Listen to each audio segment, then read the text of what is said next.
Salut et bienvenue sur Anacaland pour la review du tout premier épisode de la nouvelle série Lanterns sur HBO Max, nouvelle série du DCU de James Gunn, mais qui contrairement aux autres programmes de James Gunn, j'attendais avec pas mal d'impatience, en tout cas énormément de curiosité, même si Lanterns, les Green Lanterns, c'est pas un univers que je connais sur le bout des doigts. J'ai évidemment vu les séries animées de quand j'étais gamin et le film merveilleux de je sais plus quelle année avec vous savez qui, et qui était donc un chef-d'œuvre, mais qui, de ce que j'en ai cru comprendre, respectait quand même pas mal, pas trop mal en tout cas, le lore des Green Lanterns. Donc voilà à peu près les limites de mes connaissances à ce niveau-là, mais malgré tout une série que j'attendais avec impatience, notamment de par son showrunner Chris Mundi, qui avait fait Ozark, True Detective et quelques autres, et qui a un style qui me plaisait bien, en tout cas à l'époque, et pour le coup j'avais envie de voir ce qu'allait donner cette nouvelle série, malgré le côté DC, là où d'autres peut-être ont regardé cette série à cause ou grâce au côté DC. Moi pour le coup je suis rentré plutôt par la fenêtre que par la porte, mais dans tous les cas on va en parler dans cette vidéo. Évidemment aussi, bonne nouvelle, demain, alors j'ai pas encore fait la miniature, du coup à mon avis elle sera pas encore là, mais je vous le mettrai au pire en commentaire épinglé. Demain on va faire un live avec quelques invités qui sont un peu plus experts que moi, qui est pas difficile concernant DC et les lanternes, et surtout DC au sens très large, et on va pouvoir débriefer un petit peu ce premier épisode, qu'est-ce que ça annonce de bien ou de moins bien pour cette saison qui fera donc 8 épisodes. Donc n'hésitez pas à mettre déjà la petite cloche pour ne pas rater le live quand il arrivera, donc demain mardi à 20h, et puis évidemment le petit like si la vidéo vous a plu, le petit commentaire pour me dire ce que vous avez pensé de ce premier épisode et de si vous trouvez ou non la série plutôt prometteuse, ou si au contraire vous n'avez pas eu votre dose de super-héros dans ce premier épisode, ce qui pourrait être compréhensible, certes, je l'entends. Et puis tant qu'à faire, le petit bout si vous êtes sur mobile, le petit partage, tout ça, vous connaissez la chanson, et l'abonnement évidemment si ce n'est pas déjà fait pour pas rater les reviews qu'on fera chaque semaine sur cette chaîne, avec justement quelques petits autres lives probablement pour débriefer au fur et à mesure de la saison. Donc merci d'avance, et sur ce, on est parti. Cet anneau, c'est l'arme la plus puissante de l'univers.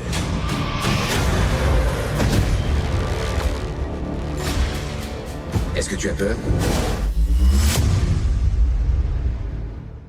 Donc comme je le disais, une nouvelle occurrence du DCU, le DC Universe de James Gunn et Peter Safran, donc chez Warner, diffusé sur HBO Max depuis ce matin avec le premier épisode disponible. On aura 8 épisodes, et comme certains le savent déjà, j'en ai d'ailleurs même pas parlé de Supergirl tellement j'ai trouvé ça affligeant. J'avais parlé sur la chaîne de Superman de l'année dernière, que j'avais trouvé vraiment pas beaucoup mieux que le Supergirl, mais après encore une fois c'est un avis personnel et je suis pas là pour vous imposer mon avis. Tout comme pour cet épisode, je vais vous donner mes réflexions et mes avis sur les différents éléments pour l'instant de ce qu'on a vu. Mais en tous les cas, voilà, pour moi, le DCU, c'est vraiment un univers qui me passe au-dessus de la tête. Autant Marvel, j'ai un certain attachement nostalgique à l'univers et j'ai tendance à le suivre, même si un peu de loin maintenant, mais j'ai quand même tendance à continuer parce que j'y ai été attaché depuis 2008 avec les premiers films. Mais DC, pour le coup, vraiment pas. Mais j'étais assez curieux, comme je le disais, de cette série, notamment de par, comme je disais, son équipe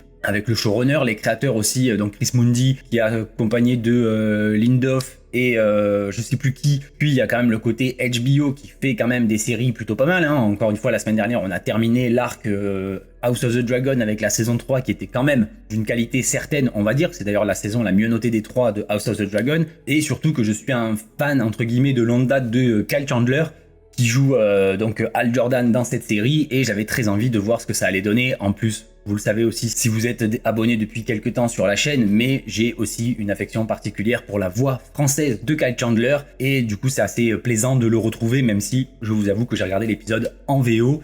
Mais pour les prochains, je pense que je me laisserai tenter par la VF. Donc voilà, petite parenthèse, évidemment aussi porté par Aaron Pierre, acteur que j'aime plutôt bien, que j'ai découvert il y a pas très longtemps en même temps, voilà, qui avait notamment joué dans Rebel Ridge, et que j'avais plutôt trouvé pas mal. Le mec vraiment charismatique et tout, taillé comme une montagne, donc plutôt intéressant. Le duo me semblait en tous les cas attrayant au premier abord pour ce qui était de la série, donc pour le coup je suis rentré dans cette série de manière assez honnête et sans a priori, malgré le côté DC comme je vous disais. Et donc très rapidement au niveau du pitch, pour ceux qui n'auraient pas encore regardé la série, même si la vidéo va très vite spoiler sur les événements de la série, mais enfin de l'épisode en tout cas, on suit donc John Stewart, qui est une espèce de nouvelle recrue d'apprenti Green Lantern, qui est associé au vétéran Hal Jordan, et ensemble ils vont enquêter sur un truc, apparemment une enquête dans le Nebraska sur possiblement des extraterrestres, pas des extraterrestres. Et ça a l'air en tout cas plutôt sympa, avec un côté très noir, très polar justement à la True Detective, tout en s'éloignant et en gardant quand même quelques éléments qui j'imagine deviendront de plus en plus importants au fur et à mesure de la saison, ce côté justement Green Lantern, super héroïque, super pouvoir, tout ça, mais quand même avec cette ambiance assez sombre que j'apprécie plutôt, et malgré ce côté sombre, en plus porté par un humour qui j'avoue marche bien sur moi. On a un peu ce choc des générations avec Hal Jordan et Jon Stewart qui n'ont pas du tout le même âge, plus le fait que Hal Jordan, j'y reviendrai, mais le personnage ils l'ont quand même bien gratiné à ce niveau-là, ils l'ont pas soigné, on va dire, en termes de caractérisation et de représentation, mais Kyle Chandler est excellent dans le rôle, et du coup il est toujours un petit peu à contre-courant des gens qu'il rencontre, du monde qui l'entoure, un petit peu paria exclu, même si c'est un super-héros reconnu, et je trouve que ça marche très bien, le côté humoristique, et surtout cette opposition, pour l'instant en tout cas, entre les deux personnages principaux qui viennent clairement pas du même monde, si on peut dire, même si, comme je le disais, c'est vrai que je vais en parler maintenant avant de passer réellement à une partie spoiler, donc attention si vous n'avez pas encore regardé l'épisode, laissez votre petit like, votre petit commentaire et allez regarder l'épisode avant de regarder la fin de la vidéo, mais en gros je trouve qu'ils sont allés un poil dans le cliché, ou dans l'exagération en tout cas pour ce qui est de certains éléments, notamment les caractérisations des deux personnages principaux. Il y a deux, trois autres éléments aussi, j'y reviendrai quand j'y arriverai au niveau du développement de l'épisode. Mais par exemple on a Hal qui est une espèce d'épave alcoolique, crasseux, anti-système, etc. Qui presque même les gens qui l'admirent, il les envoie un peu chier, à moitié quoi, enfin bref. Et du coup je trouve que c'est pas très glorieux, même si je comprends l'intention de montrer un espèce de super-héros sur le retour, parce que ça fait plus de 20 ans, 30 ans qu'il est super-héros et que peut-être il en a un peu marre et qu'il est un peu blasé de faire son boulot de flic. En gros, c'est vraiment ça, c'est vraiment le stéréotype du flic sur le retour qui en a vu trop et qui est détruit, un petit peu dépressif et qui du coup il passe son temps à picoler, à parler mal aux gens. Heureusement, il fume pas des clopes, mais on est presque dans ce genre de cliché des polars noirs, des films d'enquête policiers, où on a le mec qui se tue à petit feu en attendant la fin, avant même la retraite et tout. Et à l'inverse, on a un Jon Stewart qui lui est montré de manière presque un peu trop lumineuse, un peu trop parfaite, mais ça fonctionne encore une fois dans l'opposition et dans la caractérisation du personnage. Après, à voir comment ils vont nous faire évoluer ça, parce qu'on peut pas oublier non plus que HBO, la modernité, tout ça, on connaît, mais pour l'instant, je trouve que ça va, malgré 2-3 petits détails, mais qui sont presque anecdotiques, pour l'instant en tout cas. Mais voilà, on a Jon Stewart qui est montré, le mec il s'entraîne très tôt le matin, il est vegan, super, qu'est-ce que c'était utile. En même temps, le mec avec la carrure qu'il a, vegan, je sais pas. Honnêtement, je sais pas si Aaron Pierre il pourrait avoir le physique qu'il a, sans produit évidemment, s'il était vegan, donc cohérence, on verra. Mais voilà, il est surtout montré comme quelqu'un de très droit, de très honorable, très respectueux même quand il n'a pas l'air de l'être et tout. Donc voilà, on a deux caricatures très opposées, les deux faces presque d'une même pièce de deux personnages héroïques, mais avec des caractères et des façons d'être, des façons de faire totalement différentes. Mais je pense qu'ils vont finir justement par se rapprocher à certains moments, ou en tout cas à échanger peut-être même leur place, entre l'un qui sera plus honorable, plus respectueux que l'autre, et l'autre plus respectable plutôt que l'autre, et inversement l'autre va peut-être un peu tomber de son piédestal. En tout cas j'espère qu'on va pas rester dans ces clichés, dans ces caricatures, et qu'ils vont faire avancer ça de manière un peu organique et naturelle. Ce sont des êtres humains, ce ne sont pas des statues figées dans le marbre. Bref. Et donc on a, comme je disais, une histoire au final qui se déroule sur plusieurs temporalités, sur une longue période, puisqu'on apprend par exemple au tout début, on a une ouverture en 1996 dans laquelle Jon Stewart est justement très jeune, et on apprend à la télé puisque Hal Jordan fait sa première interview télévisée pour un peu parler de qui est Green Lantern, puisque c'est un héros officiel depuis apparemment 10 ans. Ça fait depuis donc 1986 qu'il serait le héros de la Terre désigné, ou en tout cas que Hal Jordan serait devenu le Green Lantern en 1986 et que du coup il protégerait la Terre des intrusions des extraterrestres, alors qu'avant on ignorait totalement la présence des Green Lanterns dans la galaxie, et d'autant plus sur Terre parce que ça a l'air d'être apparemment un peu une planète de banlieue pas hyper centrale dans les intrigues de la galaxie, même dans celle du secteur. Et donc voilà, Hal Jordan est un héros, il passe à la télé, et on a Jon Stewart et ses frères qui regardent la télé le soir pour voir cette interview. Ils ont l'air assez obsédés, alors que pourtant ils n'ont pas le droit, ils sont obligés de se cacher par rapport au père qui va apparemment les engueuler, tout ça. Ça semble presque obsessionnel, et je trouve que la suite de l'épisode semble le confirmer aussi. Mais ça a l'air assez obsessionnel pour Jon Stewart de savoir qui est Green Lantern, pourquoi est Green Lantern, comment, qu'est-ce que... voilà. Et on a donc notamment Green Lantern qui nous parle de la fameuse question quand il a été sélectionné par la bague pour reprendre la place de l'ancien Green Lantern du secteur. Et la question qui lui a été posée, c'est « Est-ce que tu as peur ?» Et du coup, il a dit non, et donc il a été sélectionné. Et au même moment, on a le père qui rentre, tout le monde les 3 frères ont l'air en panique de se faire engueuler, de se faire même... Au début, j'ai vraiment eu l'impression qu'ils allaient se faire battre et tout. Après, ce qui se passe est presque pire, j'ai envie de dire. Et du coup, quand il arrive, la première chose qu'il fait avant même de poser une punition, de leur dire qu'ils n'ont pas le droit ou que sais-je, le père, il pose directement une question, comment il s'appelle, machin. Donc ça a l'air d'être assez familial, entre guillemets. En tout cas, il y a un truc par rapport à l'obsession que peuvent avoir la famille Jordan, en tout cas le père et le fils à minima, concernant la famille Stewart, pardon, concernant justement Green Lantern. Donc voilà, est-ce qu'il y a un lien? Est-ce que peut-être le père a déjà rencontré Green Lantern? Il a peut-être été sauvé par lui. Après, il y a quand même l'histoire de... est-ce que tu as peur qu'il lui pose la question justement quand il fait un peu la dinguerie juste après, avec l'histoire du pistolet où il pose il pose une pomme sur la tête de son fils et il tire une balle au pistolet et le fils n'a pas le droit de bouger parce qu'il ne doit pas montrer qu'il a peur et tout. Donc est-ce que il y a un lien par rapport à ça, par rapport au fait que on lui a posé la question et que lui, il n'a pas répondu comme il fallait et qu'il n'a pas eu peut-être sa propre bague de Green Lantern ou j'en sais rien. Encore une fois, je sais pas trop comment ça se passe, mais normalement, il y en a qu'un par secteur, donc je sais pas trop. Mais dans tous les cas, il y a une certaine obsession par rapport au côté, voilà, est-ce que tu as peur, machin, c'est vraiment très présent. Et donc, je me dis qu'il y a un lien, peut-être même l'envie tout simplement de devenir Green Lantern et que c'est pour ça qu'après, dans le futur, on a justement John Stewart qui est l'apprenti de Hal Jordan, surtout qu'on apprend en plus que c'est pas forcément Jordan qui a choisi de prendre Stewart comme apprenti, et qu'en plus c'est un truc qui est pas censé se passer d'avoir un apprenti, mais que c'est apparemment les gardiens, donc les grands chefs du corps des Green Lantern qui l'ont choisi. Donc voilà, je me dis qu'il y a quand même une espèce de côté obsessionnel, ou en tout cas une espèce de quête personnelle, une envie depuis peut-être tout gamin de devenir Green Lantern de la part de John Stewart, et peut-être poussé justement par l'ambition de son père ou que sais-je. On n'a pas vu la mère, est-ce qu'elle est encore là? Ils vont nous faire encore un cliché d'histoire de il a perdu sa mère tout petit et il s'est fait élever par un père abusif ou que sais-je, ou alors est-ce que la mère était juste au cinéma, on verra. Mais ce qu'on voit, c'est que juste après que justement John ait réussi l'examen là de la pomme et de pas avoir peur et tout, d'un coup le père se détend, il lui fait un câlin et il lui dit je t'emmène manger un burger et tout, donc c'est la récompense. Donc il y a à la fois ce côté strict, mais ce côté en même temps,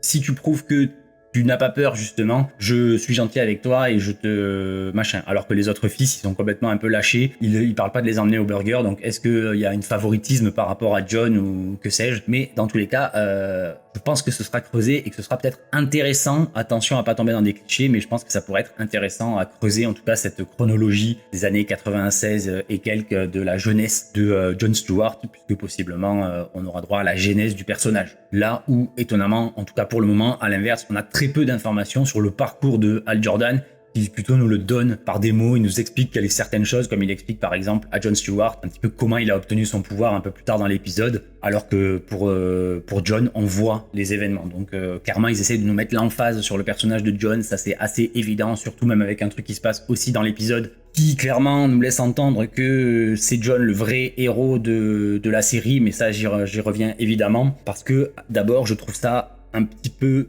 bête comme concept.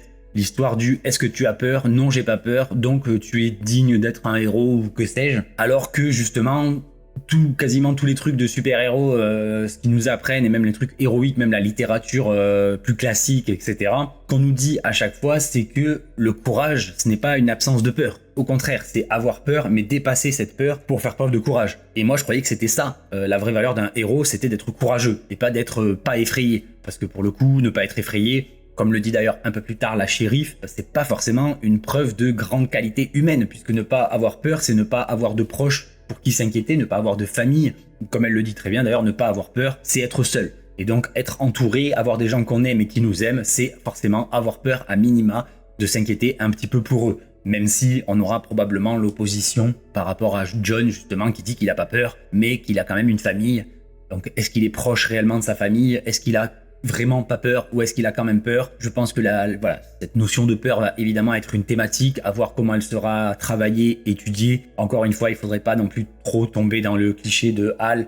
C'est le vieux briscard méchant bougon et il est isolé donc il a pas peur, et de l'autre côté on a le super jeune homme hyper brillant machin et compagnie et autres clichés qui lui a le beurre, l'argent du beurre et compagnie. Donc voilà comment ça va se passer. Mais donc ensuite on a très vite un flash forward de 20 ans dans le futur, on est en 2016 et là on retrouve justement John, adulte, qui s'entraîne avec une forme d'enfer comme je le disais. Il est rejoint en retard par Hal avec sa voiture et sa musique, voilà vraiment schlag encore une fois. Ils bossent ensemble, en tout cas de ce qu'ils nous disent, John et son assistant, son apprenti. On découvre aussi que Hal il arrive en retard parce qu'il était parti régler une rébellion sur une autre planète du secteur et qu'il a picolé pour faire la fête, pour fêter la rébellion, mais que du coup il est en retard et clairement on comprend que il n'a pas besoin d'excuses pour picoler, mais voilà.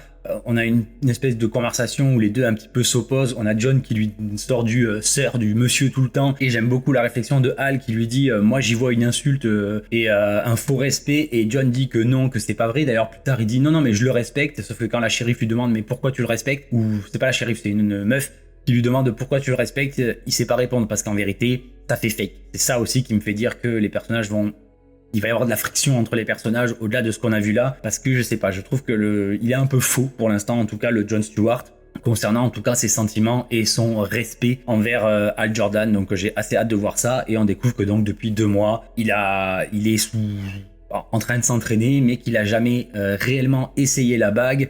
Il s'en plaint et du coup Hal qu'est-ce qu'il fait, il lui dit écoute là-bas il y a un truc de tacos, rejoins-moi là-bas. Il lui donne la bague et il saute de la voiture et la voiture finit dans un fossé et John du coup doit le rejoindre.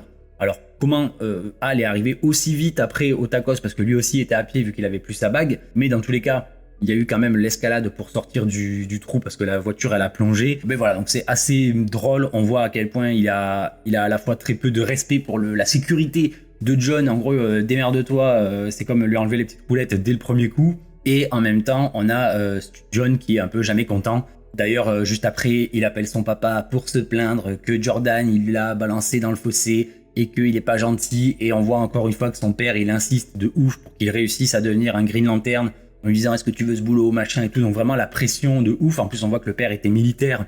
John a clairement l'air aussi d'un ancien militaire, la manière dont il se tient, très droit, très machin, avec à dire monsieur tout le temps, etc.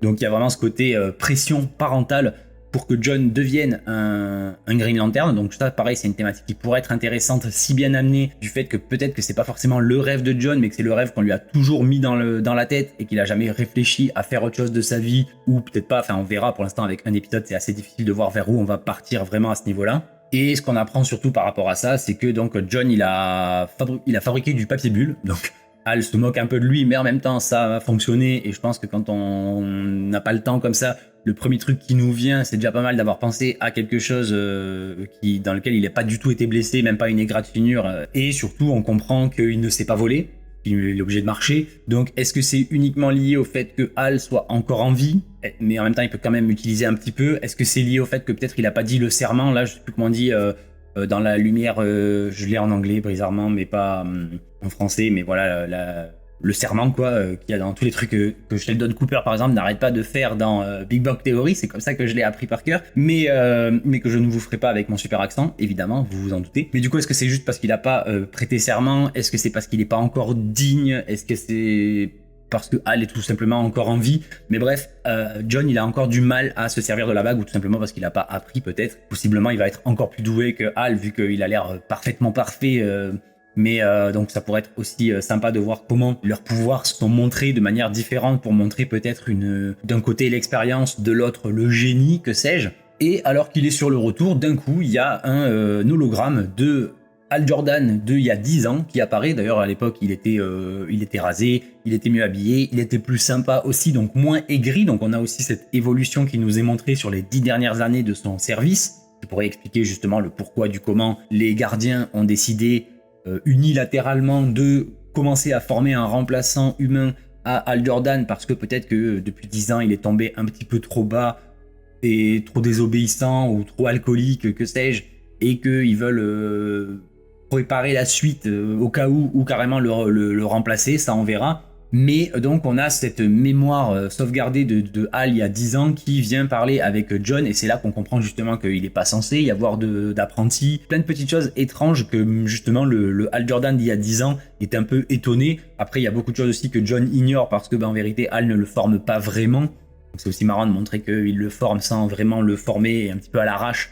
Donc à voir comment cette formation va évoluer au fur et à mesure de la saison. Et donc le Hal holographique donne un message codé parlant du Nebraska à John pour Hal, une fois qu'il l'aura rejoint donc au stand de tacos. Et déjà là, c'est là que je me dis que, d'ailleurs, avant même de voir la fin de l'épisode qui balance un petit peu tout, mais avec juste, comme je vous disais, le traitement de Hal Jordan et tout, je pensais mettre sur ma miniature RIP Hal Jordan, en mode ils ont détruit le personnage de Hal Jordan, ils l'ont un peu égratigné, et clairement ça aurait fait cliquer machin. Là pour le coup je sais vraiment pas ce que je vais vous mettre sur la miniature, j'espère que c'est pour ça que vous avez cliqué, n'hésitez pas à me donner votre avis d'ailleurs, mais évidemment à la fin, avec ce qui se passe, on m'aurait dit que j'avais spoilé, donc je ne peux pas mettre ce truc là sur la miniature.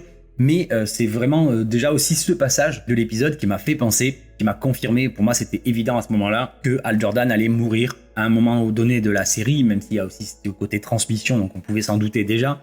Mais clairement, ça va être cette espèce d'hologramme là, ça va être un moyen de sauvegarder le personnage de Hal Jordan, donc Kyle Chandler, qui sera toujours au casting et toujours un personnage important, probablement à faire encore plus de blagues et un peu plus l'empêcheur de tourner en rond s'il y a une sauvegarde plus récente de sa personnalité, et ce, une fois qu'il sera mort et que Jon Stewart sera devenu le Green Lantern. Donc en gros, on aura le nouveau Green Lantern, mais on aura toujours cette espèce de hologramme de l'ancien pour que le casting soit toujours présent, même si le paradigme aura changé. Puisque c'est clairement vers ça évidemment qu'on nous amène la série, et puis de toute façon avec la fin de l'épisode 2, avec ce petit passage en 2026, donc possiblement que la saison 2, voire la suite de la saison 1, en grande partie en tout cas, sera en 2026, même si là je pense qu'on va plutôt se concentrer pour la première saison sur l'intrigue de 2016 qui a l'air de déjà être plutôt très intéressante et de bien commencer par rapport justement à cette petite ville du Nebraska et tout ça. Mais du coup, voilà, on va avoir clairement ce changement de paradigme qui sera fait. Probablement, pour moi, ce serait logique que ce soit la saison 2. Comme ça, on aura toujours Kyle Chandler, comme je le disais, mais avec le nouveau Green Lantern, super trop fort, méga badass. Et donc, quand John le rejoint au truc des tacos, on voit que le mec, c'est une superstar et tout. Et comme je le disais, il envoie à moitié chier les gens, ou en tout cas, il leur répond sans vraiment faire de chichi. On a l'histoire du costume aussi, donc on a la confirmation qu'il ne porte plus son costume. On l'a vu dans les bandes annonces qu'il était... dans un placard, il y en avait plusieurs dans un placard, notamment avec la lanterne et tout. Et pareil avec ce qui se passe un peu plus tard dans l'épisode où on découvre que la bague serait plus ou moins bientôt déchargée. J'imagine qu'il va peut-être envoyer son toutou chercher la lanterne chez lui, et que c'est ça la scène qu'on voit justement dans la bande-annonce où on a du coup Jon Stewart qui trouve les costumes dans le placard. Donc possiblement ça c'est ce qui viendra pour la suite, mais du coup c'est assez sympa, on a des petites ref au lore, mais on n'a pas ce côté genre dès qu'il s'envole ou quoi, boum, il transforme sa tenue, et donc on n'a pas ce côté kitsch des machins de super-héros, et ça j'avoue pour le coup c'est plutôt sympa puisqu'on garde ce côté un peu polar noir. Et donc John lui donne le message codé, d'un coup Hal il panique et il s'enfuit direct sans même manger son tacos et ses nuggets là, alors qu'il avait l'air d'avoir très très faim. Et du coup John il doit se taper toute la route jusqu'au Nebraska en avion. Ça met des plombes, machin, et il arrive donc à un match de football où il y a eu une fusillade avec plusieurs morts. Sauf que là, pour le coup, pareil, j'ai trouvé ça un peu...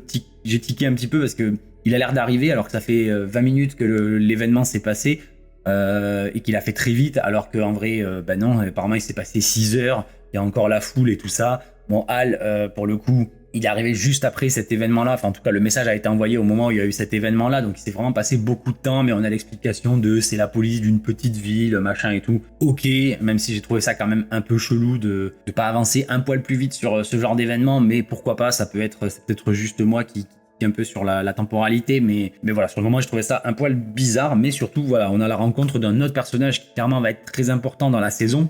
Encore une fois, on la voit même à la toute fin en 2026 dans les événements de la toute fin de l'épisode. Et c'est donc cette femme qui est le shérif de la ville, qui ne croit pas du tout au fait que ce soit une histoire d'alien impliquée, et du coup elle comprend pas pourquoi Hal est là. En plus Hal il a cette fâcheuse tendance à chercher un peu la merde, à être très irrespectueux, donc elle a du mal avec lui, c'est un peu épidermique. Heureusement John il est plus sympa, il l'aide un peu, même si après il va faire une petite bourde et qu'elle va pas forcément kiffer, donc elle a, en tout cas du premier abord, elle a une petite dent contre eux, qui permettra justement de créer des aspérités aussi et des difficultés dans leur enquête, que ce soit pas un peu trop facile. Mais surtout, ce qu'on comprend, c'est que Hal, en gros, il a une intuition du fait que c'est des aliens. Et donc déjà, on se dit, pourquoi t'as reçu un message si c'était qu'une intuition? Donc clairement, tu nous caches quelque chose. Pourquoi ce message spécifiquement pour cet événement qui s'est passé dans cette ville? John aussi semble se poser les mêmes questions, donc c'est... Jusque-là, tout va bien, tout est assez logique. Et pareil, on commence à voir aussi que au-delà du côté schlag de Hal Jordan, c'est quand même un très bon enquêteur, très bon observateur, très doué. et en même temps il questionne John pour voir ce que lui voit, et on voit que John aussi semble extrêmement calme, extrêmement observateur, même si un peu orgueilleux, c'est vrai, mais malgré tout ça marche bien. Et donc il est plutôt bon, on a vraiment ce côté soldat rigide, comme je le disais, un peu froid, et il crame donc le suspect, sauf que la shérif en vérité l'avait cramé aussi, donc c'était peut-être pas aussi compliqué que ce qu'on a essayé de nous faire croire, et John n'est peut-être pas aussi brillant, mais puisque la shérif a réussi à identifier le suspect, sauf que du coup il déclenche une course-poursuite là où la shérif voulait la jouer un peu plus en zoom et en discrétion et avec finesse. On a évidemment le côté hyper athlétique, encore une fois, qui est mis en avant de Jon Stewart. On a aussi son côté à nouveau très intelligent et très... comment dire, mais en gros, qui se repère très bien dans les espaces en 3D, puisqu'il ne connaît pas forcément la ville ni le bâtiment dans lequel il est en train de le poursuivre, mais il prend un chemin détourné pour l'intercepter et pouvoir l'arrêter. Donc voilà, encore une fois, on nous met quand même le personnage sur un piédestal, mais je pense que c'est l'objectif. Donc c'est normal que ce soit un peu genre too much, parce que c'est le but de nous montrer à quel point il est très compétent et très fort et destiné à de grandes choses en tant que Green Lantern. Et ensuite vraiment le nœud le plus intéressant, j'ai envie de dire, de l'épisode commence. On a d'abord déjà évidemment cette scène du bar qui est très drôle, où encore une fois on a l'humour de Hal Jordan, le côté décalé et le côté aussi un petit peu irrévérencieux, puisque par exemple il dit à John que la bague est très puissante, que c'est une arme et qu'il faut l'utiliser à bon escient. Sauf que juste avant, il a fait quoi? Il a fabriqué un billet de banque pour le mettre dans le jukebox avec le truc. Donc en vérité, faites ce que je dis, pas ce que je fais, c'est assez ironique. En plus de ça, donc avec le jukebox, il a programmé en boucle la même chanson insupportable pour foutre la merde dans le bar, pour se battre, parce que c'est son plan pour se faire arrêter et ensuite pouvoir interroger le suspect que la shérif ne veut pas qu'il interroge parce qu'elle ne croit pas, encore une fois, qu'ils sont un alien. Donc c'est un peu capillotracté, mais pourquoi pas. La scène est assez drôle, il se fait tabasser et comme il a demandé à John de ne pas intervenir, John n'intervient pas, mais dans tous les cas, est-ce qu'il aurait eu envie d'intervenir? Je suis pas sûr. Et donc ce qu'on voit, c'est que pendant qu'il se fait tabasser par tout le monde, John, lui, qu'est-ce qu'il fait? Il s'envoie en l'air avec une MILF dans une voiture. Super. Ok, encore une fois, on nous montre que voilà, le mec, il est tellement irrésistible et tout. J'ai pas trouvé l'intérêt, même si évidemment, après, quand on découvre qui est le mari de cette femme et tout, ça peut avoir un intérêt pour la suite. Et encore, parce que ça a l'air d'être genre, oui, il est au courant, mais on s'en fout. Mais pourquoi pas? Je me dis que ça peut créer des frictions ou au contraire un lien avec ce personnage qui aura une utilité pour la suite, avec John du coup. Mais ouais, là j'avoue que c'était un peu gratuit. Voilà, le mec c'est un queutard. En plus, Hal il est même choqué derrière. Mais ça fait 24 heures qu'on est là et tu t'es déjà envoyé avec une femme en l'air, avec une femme mariée et tout. Oui, mais on le sait, Jon Stewart est extraordinairement extraordinaire. On a compris. Et aussi ici, dans cette petite conversation qu'on a dans le bar, on voit qu'évidemment ils sont toujours un peu dans ce conflit larvé. On a Hal qui raconte justement son recrutement avec la bulle et la question qui du coup obsède la vie de John, à savoir est-ce que tu as peur? Lui il a dit non, j'ai pas peur parce que je suis un pilote d'essai machin et que j'étais tellement déchiré en vérité, j'ai pas compris ce qui m'arrivait quand j'ai dit non. Et il nous parle de Abin Sur, du coup le Green Lantern qu'il y avait avant lui, qui s'était craché pas loin de cette ville justement. C'est pour ça qu'il surveillait cette ville, parce que pour lui il y a quelque chose, il y a un truc, je sais pas, peut-être c'est l'alien qui poursuivait, qui n'a jamais été retrouvé et qui du coup se cache dans cette ville, ou qui a atterri en tout cas dans cette ville. Est-ce que c'était un endroit de forte activité alien et que c'était pour ça que Abin Sur était présent, mais que son vaisseau s'est craché et que du coup Hal Jordan il avait toujours ce doute de mais pourquoi il était là, c'est pas normal, alors que justement les Green Lanterns ne venaient apparemment jamais sur Terre. Justement, comme je disais tout à l'heure, c'est une planète un petit peu sans intérêt pour les gardiens, qui avaient jamais eu de Green Lantern humain, etc. Puisque Hal Jordan est le tout premier. Mais malgré tout, lui, il est convaincu que Abin Sur n'était pas là par hasard. Donc pourquoi pas? Et c'est là qu'on a aussi la confirmation que c'est pas lui qui a choisi John comme apprenti, mais que c'est bien les gardiens qui ont choisi Jon Stewart pour être l'apprenti, le futur Green Lantern du secteur, alors que normalement ça n'arrive jamais. C'est ça que je me dis quand même, c'est bizarre. Est-ce qu'il va y avoir une histoire de remplacement? Est-ce qu'il va y avoir une histoire de trahison? Peut-être que Hal Jordan a fait des conneries et qu'il a trahi et que du coup, pour l'instant, ils font genre, ils sont pas au courant, le temps que John soit apte à le remplacer et que après ils vont, j'en sais rien, l'arrêter et que du coup John va devoir plaider sa cause, machin. Voilà, dans tous les cas, on sait qu'il y a une date de péremption par rapport à la fin de l'épisode, mais je suis assez curieux de voir ce qu'ils vont faire, même si quand même inquiet de cette histoire de cliché un petit peu, d'aller trop loin d'un côté ou de l'autre concernant les personnages. Et donc, le lendemain de la bagarre, John va libérer Hal. La shérif, évidemment, on est loin d'être idiote, elle l'a pas enfermé avec le suspect, donc il n'a pas pu lui parler. Il passe devant le juge, bon là c'est rigolo, parce que la juge, elle en a rien à foutre du fait que ce soit un super-héros, Green Lantern, je m'en fous, est-ce que vous êtes du FBI, est-ce que vous êtes de la police? Non, alors vous avez aucune légitimité à faire ça. meuf, j'ai des pouvoirs cosmiques, qu'est-ce que tu m'emmerdes? En plus, il y a l'histoire du come on, à chaque fois qu'il s'énerve, elle lui dit ah ouais, ben vas-y, comme à la fin quand elle lui donne la caution, genre 100 000 $, ce qui est énorme, et quand lui il s'énerve, ah ouais, ben 200 000 $. Et si t'es pas content, j'en rajoute encore 100 000 quoi. Donc voilà, c'est assez marrant, surtout que justement l'avocat qui débarque de nulle part, qu'on connaît pas pour le défendre, monsieur Macon. Ouais, Macon, je crois. Macon, c'est ouais, Macon qui est du coup en plus le mari de la shérif, donc c'est un gros imbroglio. En même temps, c'est des petites villes, tout le monde se connaît, mais c'est assez marrant que d'un côté on a la shérif qui elle arrête les gens et de l'autre on a son mari qui est avocat et qui fait sortir les gens de prison.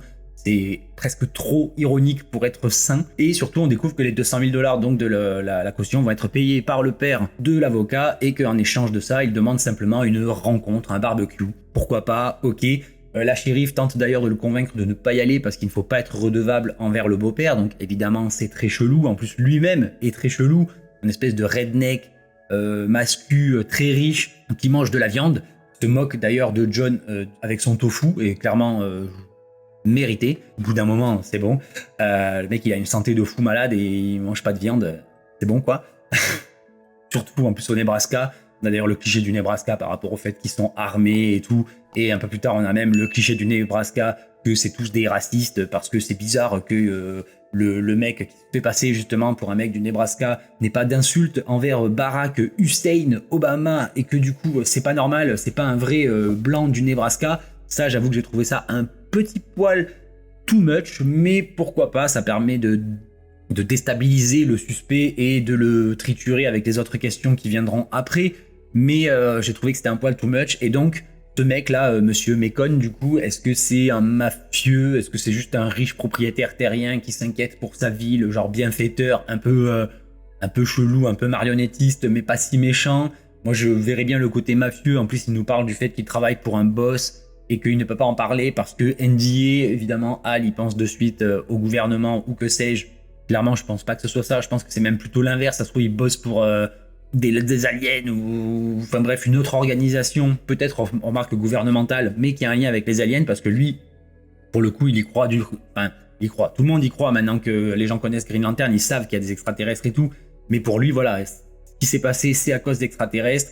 Il est très obsédé, très intéressé par ces thématiques, ces sujets, presque un peu parano, et notamment depuis justement qu'il a découvert qu'il y avait des flics de l'espace qui existaient, mais en même temps l'existence, j'y pense là, mais en même temps l'existence des flics de l'espace, elle a plus ou moins coïncidé avec l'arrivée de Abin Sur sur Terre, enfin le crash d'Abin sur Terre, et donc Hal Jordan qui récupère sa bague, et du coup, le pourquoi du comment de Abin Sur était sur Terre. Donc, est-ce que c'est lié aussi à ça? Est-ce que justement c'est pour ça que cette ville était aussi importante?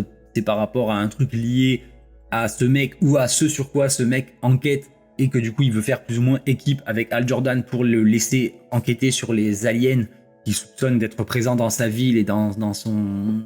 Je sais pas s'ils sont tous dans la ville, mais en tout cas dans le secteur, quoi, dans le coin. Et du coup, il veut que Hal identifie tout simplement les potes du suspect qui est en prison et il négocie avec sa belle-fille pour qu'il puisse le lendemain aller interroger le suspect, donc pourquoi pas. Et pendant ce temps-là, du coup, on a Machin avec son tofu qui se rapproche assez instinctivement d'un gamin qui joue au foot.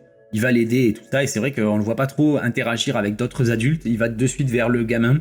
Donc, bon, pour l'instant, je vais pas trop m'avancer, mais c'est vrai que psychologiquement, très rapidement, encore une fois, je suis pas là pour vous faire des cours, mais voilà, les gens qui ont subi des trucs dans leur enfance, ou qui tout simplement n'ont pas forcément eu une enfance très heureuse, ou au contraire avec énormément de pression et tout, qui n'ont pas vécu d'enfance, tout simplement, on va dire, pour aller très rapidement, ont souvent tendance, justement, à beaucoup protéger, à beaucoup avoir d'empathie envers les enfants, surtout quand ils ont l'impression de voir un enfant triste, malheureux, etc. D'ailleurs, plus tard, en 2026, la première question qu'il va poser à la shérif quand il va arriver, c'est « Comment va votre fils ?» Et elle lui dit, il joue au football, il est devenu super et tout. Donc voilà, juste avec une petite phrase, Jon Stewart, il a transformé un gamin pas doué en future star du football. Encore une fois, super génie de la mort. Mais voilà, on a vraiment cet attachement, cette empathie immédiate envers ce gamin. Donc pourquoi pas, après avoir comment va évoluer la caractérisation du personnage de John. Pour l'instant, je peux pas affirmer que ce soit par rapport à ça et que ce soit pas juste, voilà, scénaristiquement parlant, ils avaient besoin qu'il se passe ça parce que juste après, le gosse, il dit « Ah, mamie !» Et quand John se retourne, qui c'est qu'il voit? La MILF qu'il a sauté la veille, à savoir Zoé, du coup. Et donc, ça fout un peu la merde, surtout que juste après, on a le mari qui a l'air de laisser entendre qu'il est au courant, hein, puisqu'il dit « Oui, t'inquiète pas, toujours un plaisir de taper le grill d'un autre mec ou je sais pas quoi. Je sais pas comment ils ont traduit ça d'ailleurs en français, il aurait fallu que je vérifie. Mais en gros, voilà, on partage un peu candoliste, tout ça. Mais pourquoi pas, c'est assez drôle et c'est là que du coup Hal il est un peu choqué, genre mais qu'est-ce qui s'est passé, pourquoi, comment, etc. Et ensuite on a donc cette séquence finale, presque j'ai envie de dire, avant justement la partie ellipse en 2026. Et on a donc Hal qui arrive enfin à pouvoir interroger le suspect dans le bureau du shérif et tout. Et pour le coup, j'ai trouvé ça vraiment sympa. Il lui pose plein de questions. Au début, l'autre, il a toutes les bonnes réponses sur le football, tout ça. Il utilise même, comme il dit, les expressions de prolo terrien, redneck et tout. Donc c'est assez intéressant. On voit que pour le coup, il est très doué dans les interrogatoires et dans la finesse un petit peu du langage et pour le sniper un petit peu pour poser toujours les bonnes questions. Il lui pose d'ailleurs une question sur Harry Potter qui est un truc ultra connu. Il y a personne sur la planète qui ne connaît pas Harry Potter et lui pour le coup ne connaît pas. C'est là qu'il dit mais vous êtes un alien et tout, c'est trop drôle. On a eu justement le côté Barack Obama, genre oh il est pas raciste, du coup c'est un alien forcément. Mais au-delà de ça, le mec, j'aime bien parce qu'il dit, imaginons que je suis un alien et tout. Donc évidemment, la shérif, elle est choquée. Même Jon Stewart, qui y croyait pas, il est choqué. Et là, il nous laisse entendre qu'il serait là pour une mission très importante, mais qu'il ne pouvait pas en parler au corps des Green Lantern parce que eux, leur boulot, c'est la paix. Alors que eux, justement, là, les intrus aliens, ben, leur boulot, enfin, leur mission, elle serait plutôt en lien avec une guerre. Donc pourquoi pas? Donc peut-être que justement, il y a cette histoire de fugitifs où eux sont des fugitifs de guerre, des prisonniers, des rescapés de guerre, que sais-je, qui se cachent, ou alors justement ils sont pas si méchants, c'est pas vraiment eux les méchants, même s'ils étaient prêts à détruire une ville, donc pas cool non plus. Mais est-ce qu'en vérité, voilà, on va pas avoir un petit peu cette ambiguïté, qui sont les gentils, qui sont les méchants? Est-ce que tous les aliens sont des méchants? Est-ce que certains aliens sont gentils, même si leurs méthodes sont un peu voilà parce que ils ont aucun respect pour la planète Terre et pour les humains? Donc ça pourrait être assez intéressant aussi. Puisque du coup il se fait, comme je disais, exploser au moment où Hal pète un peu un câble qu'il l'a provoqué en récitant justement le serment, en se moquant en fait de quelque chose qui était très important pour la vie de Hal, même si il se la joue, j'en ai rien à faire de mon côté héros et tout ça, alors qu'en vérité on sent que ça le touche énormément. Il est d'ailleurs un peu blessé, on dirait, par le fait que John est là pour le remplacer, alors que lui il a peut-être un peu ce sentiment d'immortalité et là à se dire bon mais s'il est là c'est que possiblement je l'ai bientôt crevé ou que sais-je. Et du coup il explose le mec avec une bombe accrochée à son squelette, que sais-je, et il fait une bulle évidemment pour protéger tout le monde, mais voilà, ça fait plein de poussière. La ville du coup est tout de suite au courant qu'il s'est passé une dinguerie au commissariat. La rumeur va se répandre dans la ville concernant la présence possible d'extraterrestres et que c'est pour ça que Hal Jordan serait présent. Voilà, que sais-je, on verra bien. Et surtout, il nous dit, oui, c'est quand même important, c'est qu'il parle de vengeance. Donc justement, est-ce que c'est des pas si méchants aliens qui poursuivent un criminel de guerre de leur planète ou que sais-je, qui veulent se venger et que du coup c'est pour ça qu'ils sont prêts à tuer des humains sans être forcément dans les clous, très sympa, très respectueux des autochtones de la planète sur laquelle ils sont, parce que la vengeance, mais qu'en vérité ils sont pas si méchants, donc à voir. Et c'est là justement qu'on a l'histoire de la bague qui n'a presque plus de piles, et que clairement je pense que le prochain épisode ça va être, ou celui d'encore après quand il y aura vraiment plus de piles, ça va être John, vas-y fais l'aller-retour jusqu'à Los Angeles, je crois, je sais même plus où c'est qu'il vit, Hal Jordan, il va nous le dire probablement, genre va chercher ma lanterne. Et pendant ce temps, on va se retrouver peut-être avec Hal sans pouvoir, qui va se retrouver à foirer des trucs parce qu'il n'aura pas ses pouvoirs et qu'il sera tout seul sans Super John pour l'aider, donc pourquoi pas. Et donc ensuite on a l'épilogue de l'épisode où on a en 2026 John qui arrive dans la ville enneigée du Nebraska, toujours la même avec le même shérif, etc. La question sur son fils, machin, et on découvre que Hal est mort sur les gradins, assis, à moitié gelé. Et la première chose qu'il fait, John, c'est d'aller voir la main. Et c'est vrai que juste avant, on a John qui a les mains dans les poches tout du long, donc on peut pas savoir justement si en 2026, à ce moment-là, il a déjà la bague de Green Lantern. Après, on voit qu'il cherche la bague justement de Hal, donc il ne l'a pas encore. Donc encore une fois, on nous montre John, il a été patient avant de devenir Green Lantern et qu'il a pas forcé le truc ou que sais-je.